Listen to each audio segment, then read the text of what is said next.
लेकिन आज के గ్రంథమైన दिन के लिए పరిశుద్ధ గ్రంథమైన బైబిల్ నుండి రాజుల మొదటి గ్రంథం 19వ అధ్యాయం 8-9 వచనాలు చదువుకుందాం. आइए आज के दिन की हमारी अध्ययन के लिए पहले राजा की पुस्तक 19वां अध्याय और 8 और 9 वचन हम पढ़ते हैं. అతడు లేచి భోజనము చేసి ఆ భోజనపు బలము చేత 40 రాత్రింబగళ్ళు ప్రయాణము చేసి దేవుని పర్వతమని పేరు పెట్టబడిన హోరేబునకు వచ్చి అచ్చట ఉన్న యొక్క గుహలో చేరి బస చేసెను.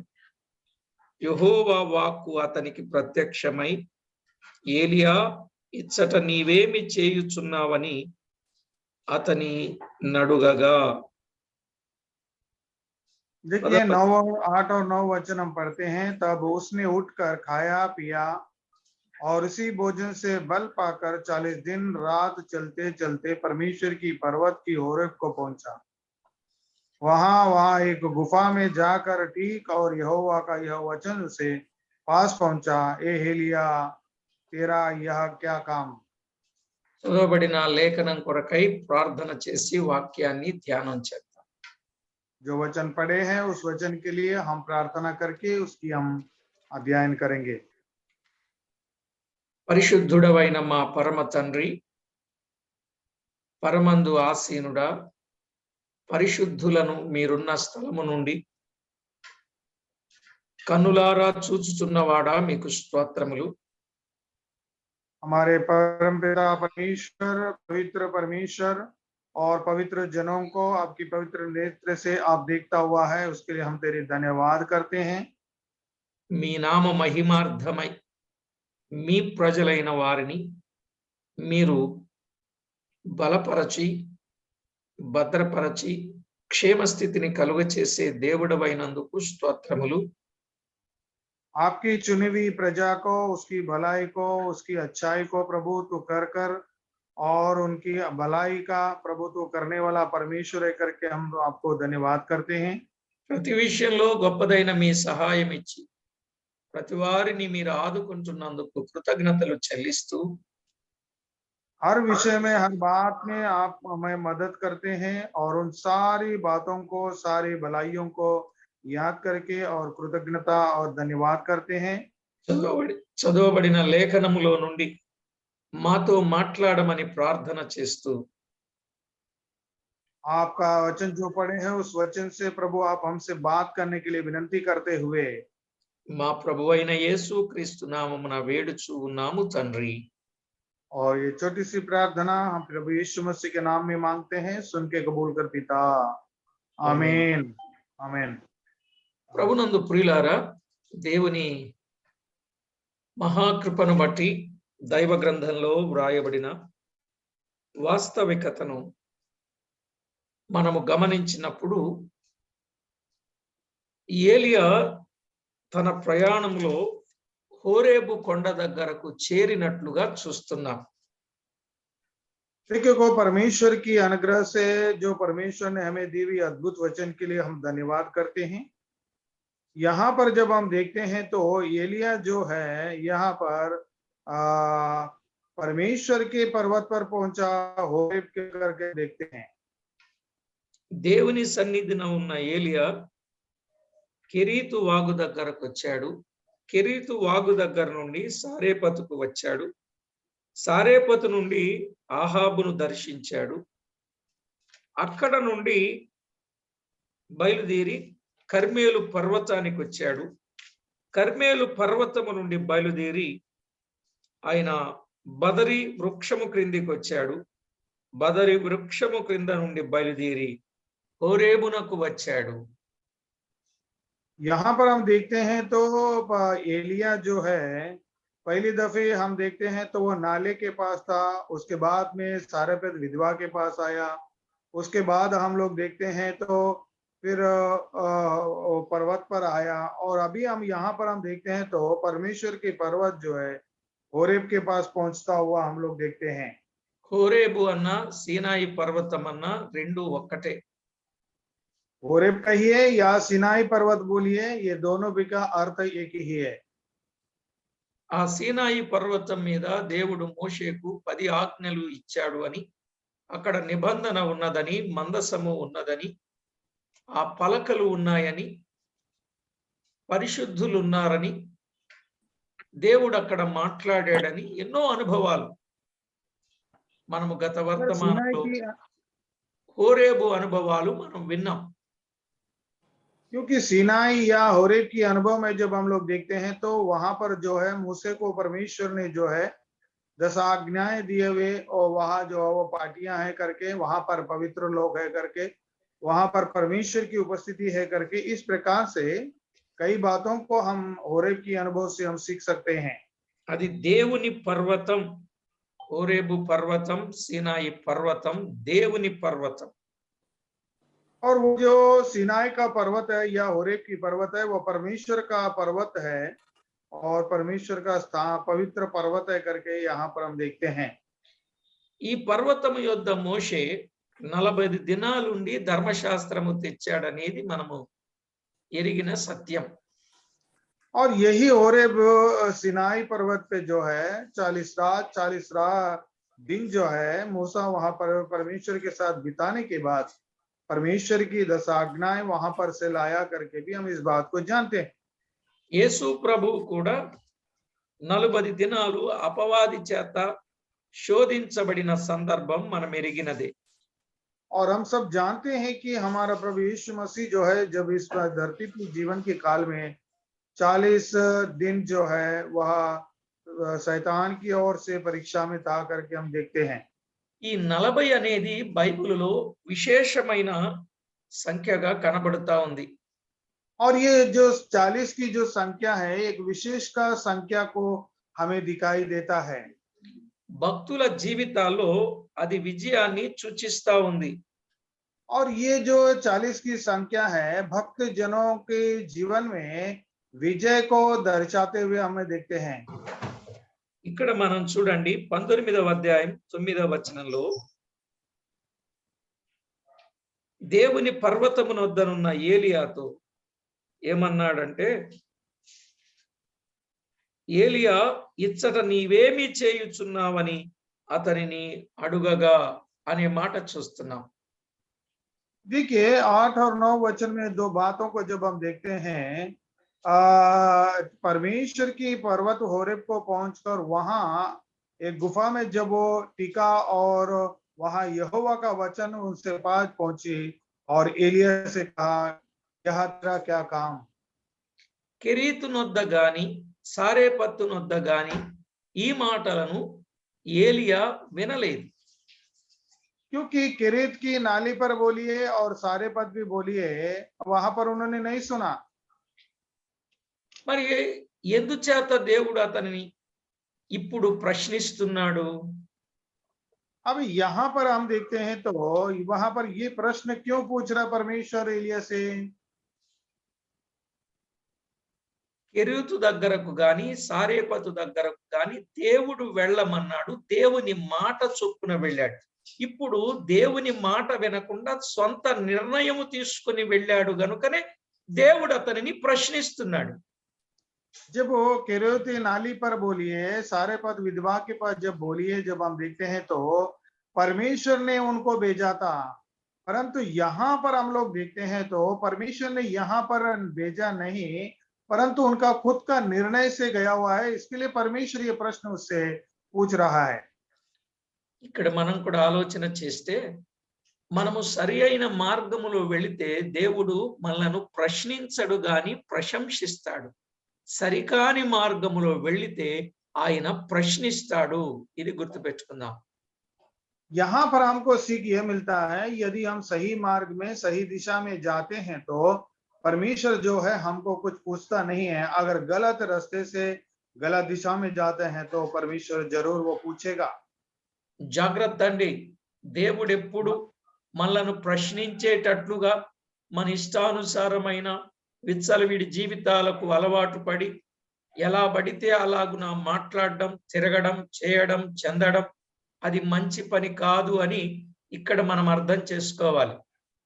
इसके लिए हमारे जीवन में हम जैसा मांगते हैं वैसा बोलने का और जैसा मांगते हैं वैसा काम करने का, जैसा मांगता है जिधर उधर फिरने का, हम ये बात जो है परमेश्वर को अच्छा नहीं लगता है। इस बात को हम सब लोग गौर करना चाहिए और ध्यान भी देना चाहिए।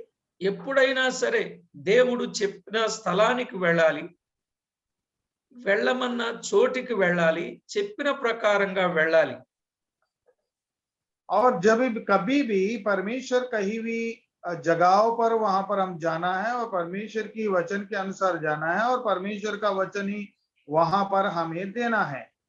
అలా వెళ్ళిన వాడు అబ్రహాం అని ఆయన కొరకు గొప్పగా మనము చెప్పొచ్చు.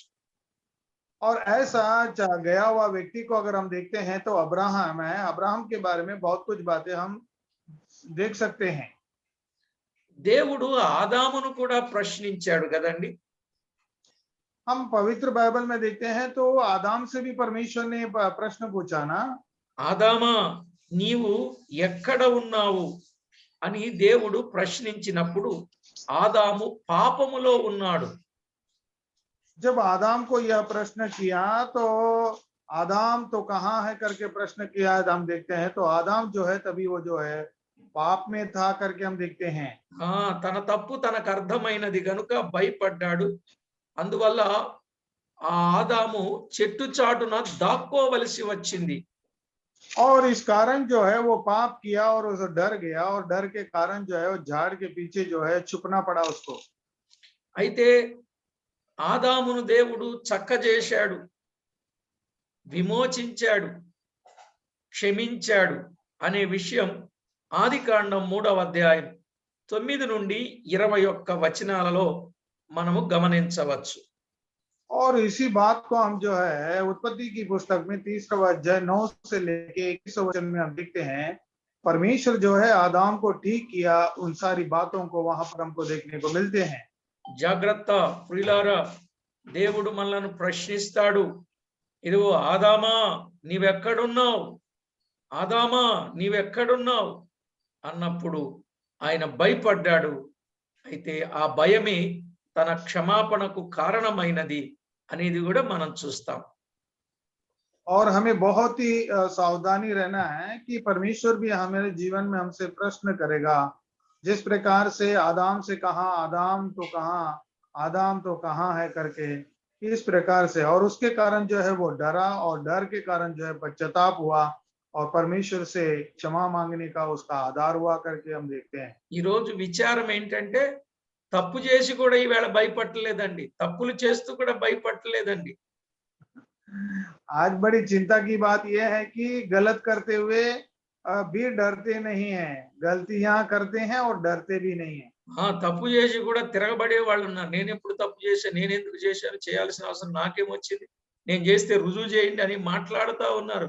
అసలు వాళ్ళకి మనస్సాక్షి ఉందా లేదా అనేది ఆలోచన చేయాల్సి వస్తుంది. कभी कभी गलतियां करते हैं और गलती करने के बाद भी मैं क्या किया और कैसा किया करके उल्टा बोलते हैं, और किया है तो उसको सामना लेके आओ, उसको बतलाओ कैसा है करके उल्टा रिवर्स बोले तो विरोध करने वाले भी हैं। ప్రభునందు ప్రియులారా, ఈ విషయాలు కొంచెం చెప్పడానికే కొంత బాధ అనిపిస్తా ఉంది. నిజమే, ఈవేళ చాలా మంది మనసును మనస్సాక్షిని చంపుకొని దైవ భయము బొత్తిగా లేకుండా దేవుడు అడుగుతాడేమో, ఆయనకు మనము లెక్క చెప్పాలేమో అనే ఆలోచన లేకుండా ఎన్నో కాని కార్యాలు చేస్తున్నారండి. क्योंकि आज के दिन जो है इन बातों को बोलने के लिए भी मुझे डर लगता है कि परमेश्वर का भय नहीं है, उनकी मन की भी जो है गवाही नहीं है, और उसकी मन भी को भी मारते हैं और ऐसे कार्य करते हैं। इस बात से हमें बहुत ही डरना है। మానవుడు దారి తప్పినప్పుడు దేవుడు ప్రశ్నిస్తాడు అనడానికి ఇవి కొన్ని సాక్ష్యాలండి. क्योंकि जब मनुष्य जो है अपनी रास्ते को भूल जाता है और भटक जाता है तो परमेश्वर जरूर उससे प्रश्न करता है। इस बात को ये सारी गवाहियां हैं। దేవుడు కయీనును ప్రశ్నించాడు, నీ తమ్ముడైన హేబేలు ఎక్కడా అని ప్రశ్నించాడా లేదా? और बोलिए, जब हम देखते हैं तो परमेश्वर जो है कयीन से भी प्रश्न पूछा, तेरा भाई हेबेल कहाँ है करके पूछा। కయీనును కూడా ఎప్పుడు ప్రశ్నించాడు? అతడు పాపము చేసినప్పుడే, తన సొంత తమ్ముణ్ణి చంపినప్పుడే దేవుడు అతన్ని ప్రశ్నించాడు. क्योंकि कयीन से भी परमेश्वर ने कभी प्रश्न किया? कयीन ने जब पाप किया, उसका भाई को जब हत्या किया, जिन्होंने जब उसने अपराध किया, तो परमेश्वर पूछ रहा है तेरा भाई हेबेल कहाँ करके प्रश्न करते हुए हम देखते हैं। అప్పుడు ఆయన ఏమన్నాడు తెలుసండి? నా తమ్ముని వానికి నేను కావలివాననా అన్నాడు. అందుకే हाँ, క్షమాపణ లేని వాడైపోయాడు. और ये उल्टा बोलते हैं कि मेरा भाई को मैं रखवाला हूँ क्या करके उल्टा बोलता है, और क्षमा मांगने के बजाय वो उल्टा बोलना चालू कर दिया। वहां पर हम देखते हैं। ఈ రోజు చాలా మంది అట్లనే ఉన్నారండి. నేనేమన్నా వాళ్ళ విషయంలో రాసిపుచ్చుకున్నానా? వాళ్ళ విషయంలో నేను లెక్క చెప్పాలా?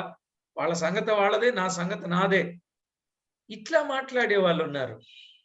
और आज के दिन भी ऐसे ही बात करने वाला है, हमें जो उसके बदले में मैं कोई रखवाला है क्या, मेरे का उसका क्या संबंध है, मुझे कुछ नहीं, मैं उसका देखभाल मैं करता हूँ क्या करे। इस प्रकार से विरोध भाव से बात करने वाले बहुत लोगों को हमको देखने को मिलते हैं। దైవ గ్రంథంలో వ్రాయబడిన వాస్తవికతను స్పష్టంగా ఆలోచన చేయండి. కయీనును దేవుడు విడిచిపెట్టలే, ఆదామును దేవుడు విడిచిపెట్టలే, ఏలియాను దేవుడు విడిచిపెట్టలేదండి, ప్రశ్నించాడు. क्योंकि हम इस बात को देखते हैं तो आदाम पाप किया तो परमेश्वर ने छोड़ा नहीं, जब कयीन ने भी पाप किया तो परमेश्वर ने छोड़ा नहीं। इस प्रकार हम भी यदि पाप करते हैं तो परमेश्वर हमें छोड़ेगा नहीं। देखो इन बातों को आप जरा ध्यान कीजिए। అలాగే మన తోటి వారిని గురించి ఆయన మనలను ప్రశ్నిస్తాడు. మనము సమాధానం చెప్పడానికి సిద్ధంగా ఉండాలి. क्योंकि हमारे जो मित्र गण हैं या हमारे आजू बाजू वाले के बारे में भी परमेश्वर हमसे पूछेगा, तो हमें उत्तर देने के लिए हमें तैयार रहना है। హెబ్రీ పత్రిక 13వ అధ్యాయం 17వ వచనంలో ఆ మాటలు మనము తేటగా గమనిస్తాం. और इन बातों को हम देखते हैं तो हिब्री पुस्तक में 13वां अध्याय 17 वचन में हम देख सकते हैं। ఏమనుందో చూడండి. देखिए 13-17 में क्या है, जरा देखिए। మీ పైన నాయకులుగా ఉన్నవారు లెక్క ఒప్ప చెప్పవలసిన వారి వలె మీ ఆత్మలను కాయిచున్నారు. వారు దుఃఖముతో ఆ పని చేసినలా మీకు నిష్ప్రయోజనము గనుక దుఃఖముతో కాక ఆనందముతో చేయునట్లు వారి మాట విని వారికి లోబడి ఉండుడి అని చెప్తా ఉన్నాడు. देखिए इब्री की पुस्तक में 13-17 में अपनी अगुवाइयों की आज्ञा मानो और उनके अधीन रहो, क्योंकि वे उनके समान तुम्हारे प्राणों के लिए जागते रहते हैं, जिन्हें लेखा देना पड़ेगा। वे यह काम आनंद से करे, ना कि ठंडा सांस से कर लेकर, क्योंकि इस दशा में तुम कुछ लाभ नहीं। ఇక్కడ మీరు చూడండి, కయీను అడిగినప్పుడు కయీను జవాబు సరిగా లేదు. ఇప్పుడు అన్నలైన వారు తమ్ములైనటువంటి వారిని కాయవలసిన బాధ్యత, కాపాడవలసిన బాధ్యత, వారి కొరత తీర్చాల్సిన బాధ్యత అన్నల పైన ఉన్నది, తమ్ముని యొక్క బాధ్యత. क्योंकि यहाँ पर हम लोग देखते हैं तो कयीन जब अपराध किया है तो परमेश्वर ने उसे छोड़ा नहीं, परंतु बड़े भाई का छोटे भाई का देखभाल करना, उसकी आदर करना और या उसका जरूरतों को पूरा करना, इस प्रकार से बड़े भाई को जिम्मेदारियां हैं। ఇందులో మనం అర్థం చేసుకోవాల్సింది ఏమిటి అంటే, చాలా వివరంగా ఈవేళ అనుభవ జ్ఞానం కలిగిన వారు, ముందు రక్షించబడిన వారు, వెనుక రక్షించబడిన వారిని కావలి కాయవలసిన బాధ్యత ఉన్నది. వారి సంగతి నాకెందుకులే అని ఎవ్వరు అనొద్దు. వారికి నష్టం కలిగించే పని మనము చేయకూడదు. क्योंकि हम प्रभु में विश्वास करके हम उद्धार पाने के नाते जो है, हम बड़े होने के नाते जिन्होंने उद्धार नहीं पाया, जिनको परमेश्वर का ज्ञान नहीं है, उनके बारे में जिम्मेदारी लेना और उनको बतलाना और उनके बारे में हम लेखा देना है करके इस बात को हमें भूलना नहीं है। ప్రియులారా, కయీను చెప్పినట్లు సమాధానం చెప్పడం కాదు గాని, రేపు దేవుడు ప్రశ్నించినప్పుడు మనము సరి అయిన సమాధానము ఇవ్వగలుగునట్లుగా మన తోటి వారిని గురించి మనము జాగ్రత్త కలిగిన వారంగా ఉండాలి. क्योंकि कयीन ने जैसा विरोध भावात्मक भावना से उत्तर दिया, उस प्रकार नहीं, परंतु जब परमेश्वर से हमसे प्रश्न पूछेगा हमारे लोगों के प्रति, और हम तभी उस प्रश्न का उत्तर देने के लिए हमें हमेशा तैयार रहना है। ఇక నాలుగవదిగా దేవుడు ఎవరిని ప్రశ్నిస్తున్నాడు అని అన్నప్పుడు आइए अभी चौथा हम देखते हैं, तो किससे परमेश्वर प्रश्न करते हैं। ఆదికాండం 19వ అధ్యాయం 12వ వచనంలో దేవుడు లోతును ప్రశ్నిస్తూ ఉన్నాడు. आइए हम उत्पत्ति की पुस्तक में जब 18वां अध्याय में जाते हैं, तो वहां पर परमेश्वर जो है वह लोत से प्रश्न करता हुआ हम लोग देखते हैं। అప్పుడు ఆ మనిషి లోతుతో, ఇక్కడ నీకు మరి ఎవరున్నారు? ఇక్కడ నీకు ఎవరున్నారు? నీ అల్లుని, నీ కుమారులను, నీ కుమార్తెలను తీసుకొని ఊరిలో నీకు కలిగిన వారందరిని వెలుపలికి తీసుకొని రమ్ము అని దేవుడు చెప్పుచూ ఉన్నట్లు చూస్తున్నాం. यहाँ पर हम लोग देखते हैं, तो लोत से परमेश्वर तेरी पत्नी, तेरे जो है उन सबों को, तेरे जो सगा संबंधी उन लोगों को लेकर तो गांव का बाहर आ जाकर के परमेश्वर कहते हैं। ఆ ఊరిలో నీకు కలిగిన వారిని అందరిని వెలుపలికి తీసుకొని రమ్మంటున్నాడంటే నాశనమునకు జోగాడుచున్న వారిని రక్షించాల్సిన బాధ్యత మన మీద ఉన్నది అనే సత్యం మనం గుర్తిస్తాం. यहाँ पर तुझे जो पहचानते हैं या तेरे जो लोग हैं उनको लेकर तो बाहर आए, इसका अर्थ यह है कि जो नाश होने वाले जो भाई लोग हैं और या बहन लोग हैं उनके प्रति जो है जिम्मेदारियां परमेश्वर हम पर रखा है करके इस बात को हमें जानना है। ఆ ఆయన తర్వాత అల్లుళ్ళ దృష్టికి ఎగతాళి అయ్యాడు. కుమార్తెలు, భార్య వచ్చారు. భార్య వెనుదిరిగి ఉప్పు స్తంభం అయిపోయింది. కుమార్తెలు ఇద్దరు కూడా మీరు ఎరుగుదురు కదా కాని కార్యాన్ని చేసి ఈరోజు సమాజానికే ఎంతో మచ్చ తెచ్చిన జనాంగంగా మారిపోయారు.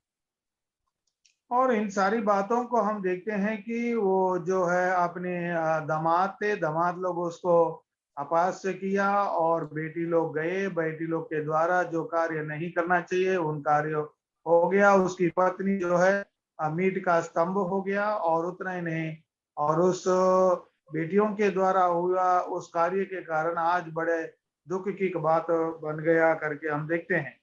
సరే, ఇక్కడ మనం ఏలియా దగ్గరకు వద్దాం. 19వ అధ్యాయం 9వ వచనంలో ఏలియా ఇచ్చట నీవేమి చేయుచున్నావు అని అతన్ని అడిగినప్పుడు అతడు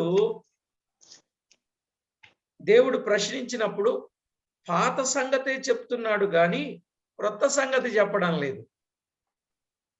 देखिए यहाँ पर जब एलिया से परमेश्वर ने प्रश्न किया तेरा यह काम क्या है करके जब बोला, तो उसने उत्तर दिया जो विषय है उसी विषय को वो बताते हैं, परंतु सच बात वो नहीं बताते। ఆ ఇప్పుడు చేస్తున్న పనిని బట్టి దేవుడు నువ్వేం చేస్తున్నావు అని దేవుడు అడిగితే నేను ఒకప్పుడు ఎంత చేశానండి, అంత చేశానండి, ఇవి చేశానండి, అవి చేశానండి, ఓ గొప్పలు చెప్పడం మొదలు పెడతారు కదండి. ఏలియా అలాగే చెప్పడం ప్రారంభించాడు. इसी प्रकार जब परमेश्वर ने एलिया से प्रश्न पूछा, तो एलिया कहते हैं मैं तेरे लिए बड़े जलाद से हूं और तेरे लिए मैं ये काम किया वो काम किया करके वो कहता है। हम भी कभी कभी सही हम प्रश्न एक पूछते हैं, तो हम भी जो काम किए हैं पुराने में उन सारे कामों को हम वर्णन करते हैं। మనం ఎప్పుడో ఏం చేసేమో అనేది ముఖ్యం కాదు. పాత దాని మీద ఆధారపడడం మంచిది కాదు.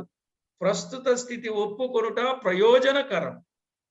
क्योंकि हमने पिछले काल में क्या किया उन बातों को दोहराना ठीक नहीं, वो इतना कोई खास नहीं, परंतु जो वास्तु स्थिति अभी की जो स्थिति है उस स्थिति को जानकर हमें जीना और उसको स्वीकार करना अनिवार्य है। ఏలియా నిద్రలో ఉండగా, మరణాపేక్షలో ఉండగా దేవుడు ప్రశ్నిస్తున్నాడండి. और जब मृत्यु की अपेक्षा में पड़ा हुआ एलिया से जो है परमेश्वर प्रश्न करता हुआ हम देखते हैं। ఈయనేమంటున్నాడంటే నేను ఒక్కడనే మిగిలి ఉన్నాను, 7,000 మంది ఉన్నారని ప్రభు చెప్తా ఉంటే నేను ఒక్కడనే మిగిలి ఉన్నాను. ఇప్పుడు ఏలియా ఉద్దేశం సరైందా సరికాందా? बोलिए, अभी हम लोग देखते हैं तो मैं अकेला ही हूं करके बोलते हैं। 7,000 लोग हैं, परंतु एलिया कहता है मैं अकेला ही हूं करके बोलते हैं। దేవుడేమో 18వ వచనంలో నీ వెరుగని వారు 7,000 మంది నాకున్నారయ్యా, మిగిలి ఉన్నారయ్యా అని ఆయన చెప్తా ఉంటే, ఈయన నేనొక్కడినే ఉన్నా, నేనొక్కడినే ఈ నేనొక్కడిని అనేది పెద్ద ప్రమాదం. देखिए 18 वचन में तो भी मैं 7,000 इसराइल को बचाऊंगा। इसराइल का जो लोग है वो 7,000 लोग है, परंतु यहाँ पर एलिया कहता है मैं अकेला हूं करके बार बार उस बात को वो दोहराते हैं। వారందరి సంగతి తెలియదు కాబోలు, అందుకే నేనొక్కడినే మిగిలి ఉన్నాడు, వారు నా ప్రాణము తీయజూచుచుండురని అతడు మనవి చేస్తున్నాడు. और हम लोग देखते हैं उनको ये शायद ये बात मालूम नहीं होगा, 7,000 लोग हैं, परंतु मैं अकेला हूं करके, और वो जो है मेरे प्राण लेने के लिए वो तैयार है करके इस बात को परमेश्वर हम परमेश्वर से कहते हुए देखते हैं। ఏలియాకు ప్రాణ భయం పట్టినట్టుంది. एलिया को सपना प्राण का डर आ गया। అసలు దేవుని వాక్యం ఏం చెప్తుంది? ఆత్మను చంపలేక దేహమును చంపు వారికి భయపడకూడదు అనే మాట మత్తయి సువార్త 10:28లో వ్రాయబడింది. क्योंकि मत्ती की शुभ वर्तमान में 10वां अध्याय 28वां वचन में जो हमारी शरीर को मारते हैं उनको डरना नहीं है, परंतु जो हमारा शरीर और आत्मा को मारते हैं उसको हम डरना चाहिए करके वहां पर लिखता हुआ हम देखते हैं। మనుషులు దేహాన్ని చంపగలరు కానండి, ఆత్మలను చంపలేరు. వారు చిక్కించుకోలేరు అసలు ఆత్మలను. क्योंकि एक आदमी जो है हमारी शरीर को हत्या कर सकते हैं, परंतु हमारी आत्मा की हत्या नहीं कर सकते हैं, उसको चीरफाड़ नहीं कर सकते हैं। ఇక్కడ ఏలియాకు ఇంకా కొంత పాఠము దేవుడు చెప్పవలసి ఉంది. అందుకు ఆయన అన్నాడు, నీవు పోయి యెహోవా సముఖమున నిలిచియుండుమని సెలవిచ్చెను. 11వ వచనం. क्योंकि 11 वचन में जब हम देखते हैं तो यहोवा की उपस्थिति में जाकर तो खड़ा रह करके बोलते हैं।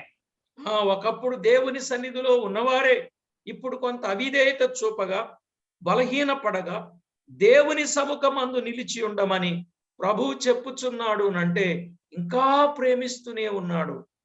क्योंकि एक बार परमेश्वर की हम विरोध किए हैं, परमेश्वर को भूलकर हम अनजान बने हैं, तो भी फिर भी परमेश्वर इस बात को यह कहते हैं कि निकल कर यहोवा की सम्मुख में तो खड़ा हो जा करके बोलते हैं। इसका अर्थ यह है अभी भी परमेश्वर उसकी दया प्रेम को हमारे प्रति वो दिखाता है।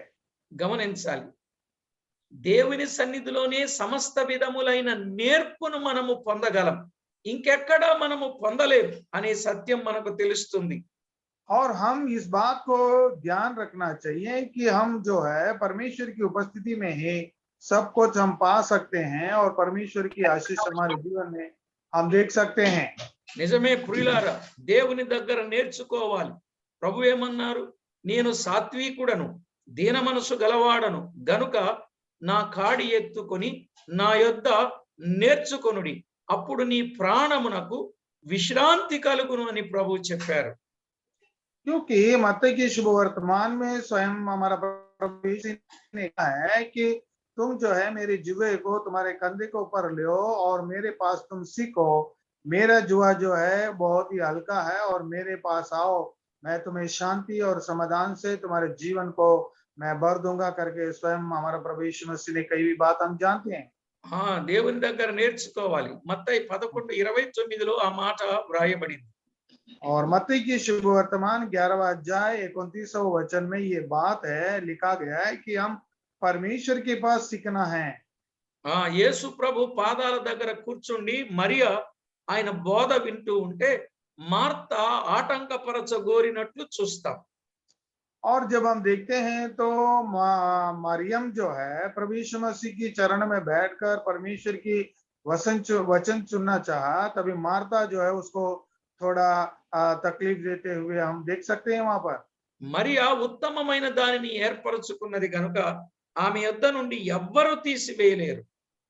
क्योंकि मरियम जो है वो एक उत्तम चीज को उन्होंने स्वीकार किया है, इसके लिए वो उस उत्तम चीज को उसके पास से कोई भी निकाल नहीं सकता है। కనుక ప్రియులారా, మనమందరం దేవుని దగ్గర నేర్చుకోవాలి. ఎందుకంటే దేవుడు నేర్పేవాడు. పిల్లలారా, మీరు భయభక్తులు కలిగి ఉండండి, మీరు నేర్చుకొనవలసిన మార్గము నేను మీకు బోధిస్తాను అని ఆయన చెప్పిన సందర్భాలు లేఖనాల్లో పలు స్థలాల్లో కనబడతాయి. क्योंकि हम परमेश्वर के पास हमको सीखना चाहिए, और क्योंकि स्वयं परमेश्वर ये कहता है कि ये मेरे बच्चे लोग मेरे पास आओ, मेरे से सीखो, उत्तम चीजों को मैं तुम्हें सिखाऊंगा, इसके लिए तुम मेरे साथ आ, मेरे पास आके मुझसे सीखो करके परमेश्वर के वचन में कई बात हम देख सकते हैं। మనుషుడు అన్ని నేర్చుకుంటున్నాడు గాని దేవుడు నేర్పే సంగతులు మాత్రం నేర్చుకోవటం లేదు. సమస్తమైన టెక్నాలజీని నేర్చుకుంటున్నాడు గాని దేవుడు నేర్పే సత్యాన్ని మాత్రం నేర్చుకోవడం లేదు. అక్కడ చాలా విచారం అండి. बड़ी चिंता की बात यह है कि आज जो मनुष्य है सारी विज्ञान को प्राप्त कर रहे हैं, सारी बातों को ज्ञान को प्राप्त कर रहे हैं, कई टेक्नोलॉजी को प्राप्त कर रहा है, परंतु परमेश्वर की ज्ञान को, परमेश्वर की समझ को वो तैयार नहीं कर रहा है और समझ रहा नहीं है करके हम लोग देखते हैं। చూడండి, మనుషుడు కనిపెట్టిన మొబైల్ అంతా నేర్చుకుంటున్నాడు గాని దేవుడిచ్చినటువంటి దైవవాక్యమును అందలి సత్యములను నేర్చుకుంటున్నారా? बोलिए, अगर उदाहरण के तौर पे हम देखते हैं तो मोबाइल में जो रखा है उन सारी मोबाइल की हम फ्यूचर्स को वो समझता है और सीख रहा है, परंतु परमेश्वर की वचन को, परमेश्वर की बात को, परमेश्वर को समझने का सीख किसी को है क्या? आज सच में हम देखते हैं तो ప్రియులారా, మనము విశ్వాసమును నేర్చుకోవాలి, ప్రార్థించుట నేర్చుకోవాలి, దైవ సంఘమును గురించిన సత్యాలు నేర్చుకోవాలి, వాక్య క్రమమును నేర్చుకోవాలి, దైవ భయమును నేర్చుకోవాలి, నిత్యం పరలోకానికి వెళ్ళడం కొరకై సిద్ధపాటు మెలకువ నేర్చుకోవాలి. क्योंकि हम सच में देखते हैं तो हम परमेश्वर में विश्वास में कैसा बढ़ना चाहिए उस बात को हमें सीखना है। हम प्रार्थना किस प्रकार से हम करना चाहिए इस बात को सीखना है। परमेश्वर की किस प्रकार से भय मानते हुए हमारी जिंदगी में हमें कैसे चलना चाहिए इस बात को सीखना चाहिए। इस प्रकार से परमेश्वर की बातों को हमें हमारी जिंदगी में सीखना है। నా యొద్ద నేర్చుకొనుడి, నేను మీకు విశ్రాంతినిస్తాను. हाँ, मुझ पे, मेरे पास सीखो, मैं तुम्हें शांति दूंगा करके प्रभु ने कहा है। కనుకనే దేవుడు ఏలియాను హోరేబు పర్వతము దగ్గరకు తీసుకొని వచ్చాడు. అక్కడ ఆయనకు నేర్పవలసిన పాఠాన్నంతా నేర్పాడు. इसके लिए परमेश्वर जो है एलिया को उस होरेब की पर्वत पर लेकर आया, और परमेश्वर जो सिखाना चाहिए वो सारी बातों को एलिया को जो है परमेश्वर सिखाते हुए यहाँ पर हम देखते हैं। రెండు మాటలు విశేషంగా గుర్తుపెట్టుకోనండి. ప్రశ్నించిన ప్రభువు, పాఠము నేర్పిన ప్రభువు. और एक बात यहाँ पर हमको आज के दिन हमको याद रखिए कि प्रश्न किया हुआ परमेश्वर और उसको पाठ सिखाया हुआ परमेश्वर करके यहाँ पर हम बोल सकते हैं। దేవుడు మన జీవితంలో ఎన్నో సార్లు ఎన్నో రకాలుగా పాఠాలు నేర్పుతా ఉంటాడు. అవి జాగ్రత్తగా అర్థం చేసుకొని దైవ భయము కలిగి ప్రవర్తించాలండి. परमेश्वर भी कई दफे हमारे जीवन में कई बातों को हमको सिखाते हैं। उन बातों को हमारे जीवन में बराबर ध्यान करके देखेंगे तो, और उन बातों को हम समझकर हमें आगे जीना है तो हम कई बातों को सीख सकते हैं। ప్రతి సందర్భాన్ని బట్టి, ప్రతి పరిస్థితిని బట్టి మనం పాఠం నేర్చుకోవాలి గాని పొరపాట్లు చేయకూడదండి. क्योंकि हर एक हमारे जीवन के हर एक विषय में कई बात परमेश्वर जो है हमको बात सिखाते हैं, उन सारी बातों को ध्यान देना चाहिए, और उतना ही नहीं हमारी जिंदगी में उस बात सीख लेकर हमारी जिंदगी में हम परमेश्वर की ओर देखते हुए बढ़ना चाहिए। జాగ్రత్త ప్రియులారా, ఎంత మందిని దేవుడు ప్రశ్నించాడో మనం విన్నాం. రేపు నిన్ను నన్ను ప్రశ్నించేటట్లుగా ఉండకుండా ప్రభువుకు అనుకూలంగా మనము జీవించి ప్రశంస పొందే వారంగా ఉండాలని ప్రేమతో మనవి చేస్తున్నాను. देखिए मेरे भाइयों, आज हम देखते हैं तो परमेश्वर की किस प्रकार से कितने लोगों को उन्होंने प्रश्न किया, उसी प्रकार हमारे जीवन में हमको यह देखने को मिलता है कि हमारे जीवन जो है परमेश्वर प्रश्न करने सरीका हमें रहना नहीं है, परंतु एक परमेश्वर को बाता हुआ जिंदगी, परमेश्वर को एक प्रिय जिंदगी जीने के लिए हम लोग सब जो है प्रयास करेंगे। పేతురును అడిగాడు, సిమోను పేతురు, నీవు నన్ను ప్రేమిస్తున్నావా, నీవు నన్ను ప్రేమిస్తున్నావా, నీవు నన్ను ప్రేమిస్తున్నావని ముమ్మారు ప్రశ్నించాడు. क्योंकि पेतरस से भी प्रभु यीशु मसीह ने पूछा हुआ प्रश्न को हम देखते हैं, हे पेतरस तू मुझसे प्रेम करता है क्या? हे पेतरस तू मुझसे प्रेम करते हैं क्या? हे पेतरस तू मुझसे प्रेम करते हैं क्या?